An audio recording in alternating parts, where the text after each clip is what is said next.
Muito bem, pessoal, vamos seguir agora se debruçando sobre itens do passivo, ok? Olha aí na telinha as nossas principais incorreções no passivo.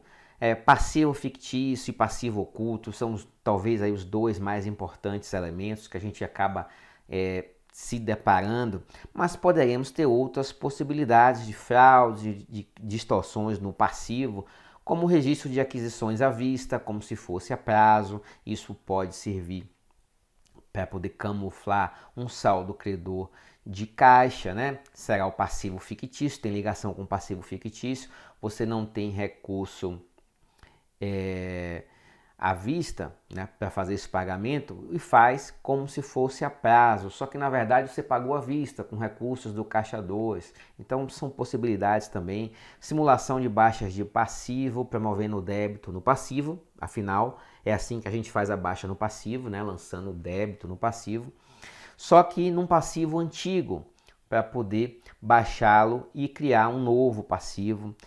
Criação de reservas no patrimônio líquido, a débito de passivos, registro intempestivo de passivos, tudo isso pode ser usado para gerar incorreções no passivo, seja por meio de fraude ou seja por meio de erro, né? Então assim, isso aqui que vale para o passivo acaba valendo também para outros elementos patrimoniais, porque quando a gente pensa em fraude ou erro, basicamente nós teremos manipulação de transações, seja a parte escritural, contábil, ou seja a parte fiscal, ou seja, a parte efetiva da transação que não existe, mas apenas se tem aquele ar de realidade. A falta de registro do passivo, aqui a gente fechando um tema específico, como as bancas gostam de trazer nos editais. Falta de registro do passivo de curto prazo. E aí eu já aproveito para dizer que o passivo de longo prazo é a mesma coisa, né? Assim, não muda nada, porque tudo é passivo.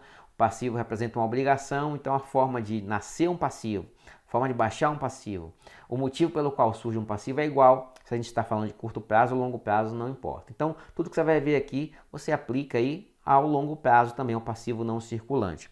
A falta de registro de passivo de curto prazo, ela vai afetar índices de liquidez da entidade, né? Quando você pensa em calcular um índice de liquidez, por exemplo, ativo circulante sobre passivo circulante, para verificar o grau de liquidez de uma entidade. Então, se você erra no passivo de curto prazo ou de longo prazo, você vai afetar esses índices de liquidez, ok, mas até aí a gente não tem um interesse fiscal muito evidente, né? Aqui os interesses acabam sendo outros. Agora, quando você faz um registro indevido de passivo, esse ponto aqui, ó, interessa bastante a auditoria fiscal. Você acaba afastando a necessidade de suprir o caixa escritural e aí facilita a fraude. Então, olha só, se a empresa tem um caixa, vou fazer aqui um caixa de 500 e precisa adquirir mercadorias de 1.000, o que é que ela faz? Ela não pode lançar um 1.000 aqui, porque vai estourar o caixa. Então ela pode simular essa aquisição de mercadorias com a criação de um passivo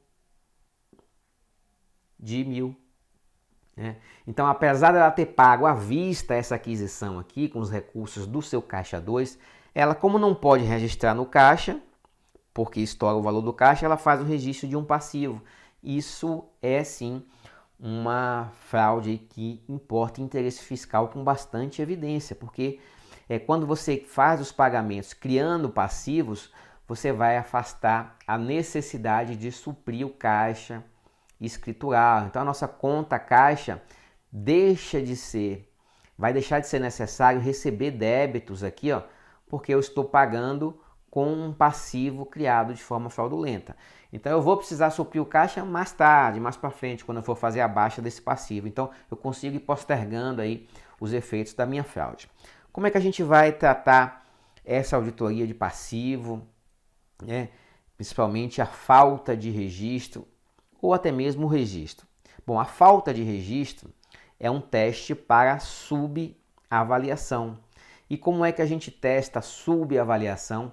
Com atenção para a direção dos testes. Esse é um assunto que a gente vê nos procedimentos de auditoria, tá? Então aqui eu só vou dar uma relembrada.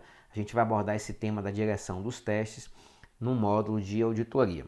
Um procedimento importante para a gente confirmar o passivo é a circularização, né? Enviar uma correspondência para aquele fornecedor, aquele que é titular do direito de crédito contra a empresa, para que ele confirme se de fato existe o passivo. Então é um elemento, um procedimento aí essencial à confirmação. Sobre a direção dos testes, o que a gente precisa ficar atento é quando a gente está testando a subavaliação ou a superavaliação. Quando a gente testa a subavaliação, significa que não adianta você procurar nos documentos formais, né, nas escriturações formais da empresa, seja a escrituração fiscal ou seja a escrituração contábil, porque se o exame é para subavaliação, nada estará lá. Então não adianta você buscar lá. Você precisa iniciar a sua busca por outros relatórios, por outras fontes de informação, tá? Então isso é o que a gente chama de direção dos testes.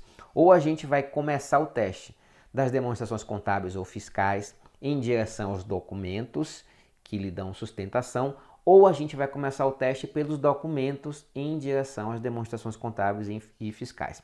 Isso que é a direção. Quando a gente testa superavaliação, a gente vai iniciar a busca nas demonstrações contábeis ou fiscais e aí vai buscar os documentos que dão sustentação a essa informação que a gente está avaliando se está superavaliada. Quando a gente testa subavaliação, a gente vai iniciar as buscas em sentido inverso, tá? O sentido é esse aqui, ó. A gente vai iniciar as buscas nos documentos e nas outras fontes de informação e aí a gente checa na demonstração contábil ou fiscal se a informação está corroborada pelo que diz os documentos. Então esse ponto aqui da direção dos testes é relevante quando a gente quer definir a direção dos testes, mas é um assunto aí que a gente vê nos módulos de auditoria, mas a direção tem a ver com isso, tá? Para testar superavaliação, a gente começa o exame nas demonstrações contábeis ou fiscais e vai verificar o documento que dá sustentação. E na subavaliação não adianta começar nas demonstrações contábeis ou fiscais. A direção tem que ser inversa. Ó. A gente começa nos documentos e depois vai verificar nas demonstrações contábeis e fiscais. Então, teste para subavaliação tem esse sentido aqui e o teste para superavaliação, teste para subavaliação tem como direção a falta, se a falta não está nas demonstrações contábeis. Deixa eu limpar a telinha aqui, né, pessoal, para não confundir vocês. Deixa eu ver se tem uma telinha mais fácil aqui. Aqui, tem um slide aqui para a gente tratar a direção dos testes, vai ficar fácil agora. Olha só, quando eu quero testar se uma informação está sub ou super avaliada, eu preciso ficar atento à direção dos testes. A direção dos testes vai me dizer se eu começo a minha busca pelo documento ou se eu começo pela contabilidade ou pelo livro fiscal, né, pelo registro formal. Para que eu possa testar a subavaliação, ou seja, algo que não está registrado na contabilidade ou na escrituração fiscal, se eu vou testar algo que não está registrado, não adianta eu olhar nesse registro, porque não está registrado. Então a busca começa em fontes de fora, fontes externas. Ó. Eu vou buscar então nos documentos a informação, vi aqui que existe um documento de 500. Aí sim eu olho na contabilidade ou na escrituração e vejo que tem 0 registrado. Então eu consigo fazer o teste para subavaliação seguindo essa direção aqui, ó, do documento para o registro formal, porque se está subavaliado, significa que não tem nada registrado na contabilidade ou na escrituração fiscal, de modo que não adianta eu procurar aqui. Então eu tenho que procurar primeiro no documento ou na fonte externa da informação. Agora, quando eu quero testar superavaliação, eu estou testando a superavaliação. Isso implica que algo foi registrado de forma superavaliada. Então eu vou começar a minha busca na contabilidade ou na escrituração. Vejo que tem um registro lá de 200. Quero testar se está superavaliado. Como é que eu faço? Preciso verificar o documento que dá suporte a esse registro. Aí eu vejo, o documento não existe, não tem. Então Não existe esse 200 aqui. Então veja, quando eu busco a subavaliação, eu começo no documento e vou para a contabilidade. Quando eu busco a superavaliação, eu começo na contabilidade e vou para o documento. Então essa direção é invertida, tá? E a lógica para isso é a seguinte: se eu estou buscando subavaliação, não adianta eu olhar lá na conta caixa da contabilidade, porque se eu estou buscando a subavaliação, significa que não tem nada lá, né? Então eu não vou achar subavaliação olhando o registro que supostamente está subavaliado. Eu preciso buscar em fontes de fora. Já a superavaliação é o inverso. A gente olha o registro, que pode ser a contabilidade. No exemplo aqui eu falo contabilidade, né?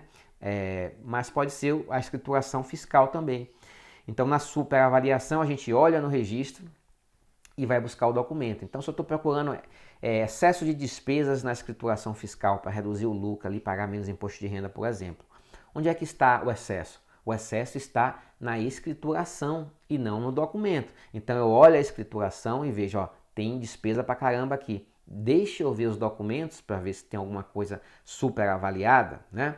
E então a lógica é escrituração, documento, tá? Agora, se eu vou olhar subavaliação, então eu pego a escrituração da empresa, vejo lá, tem receitas declaradas de X. Quero ver se a empresa deixou de declarar alguma coisa de receita, né? De declarar alguma venda. Como é que eu faço? Vou buscar em fontes externas a informação.